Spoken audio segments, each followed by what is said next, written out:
Estas xornadas, que son 4 en total e que se fan por primeira vez este ano, no 2024, que terán lugar no mes de abril, a do 20 e ao 27, no mes de outubro,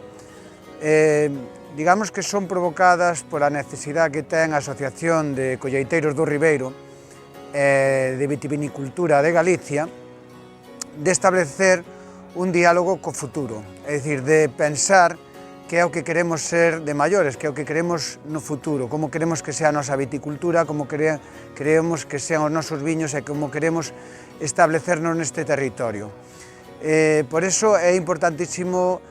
dentro das xornadas establecer 4 bloques, aquel que ten que ver coa nosa historia, porque para andar cara ao futuro é necesario coñecer a historia, saber como fomos e que é o que podemos ser. Establecer tamén un marco para saber que é o que está acontecendo no mundo, cales son os viños que se están consumindo, cales son aqueles produtos de alto valor engadido e por qué, como podemos nos achegarnos a ese tipo de produto de alta calidade, que tipo de público é o que o está consumindo. E logo os seguintes bloques, os dous últimos, teñen que ver coa ordenación do territorio, como queremos nós establecernos dentro do territorio e como queremos que este territorio sexa,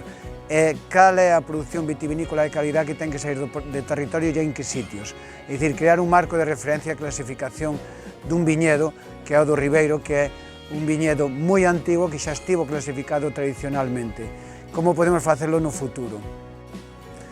E finalmente,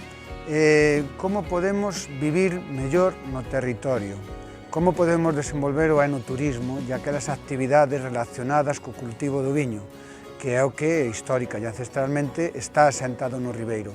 e en xeral as zonas produtoras históricas de Galicia. Facer un plan, crear unhas sinerxias, establecer unha maneira de relacionarnos co territorio, en definitiva, é a sensibilidade e o obxectivo que ten a Asociación de Colleiteiros do Ribeiro.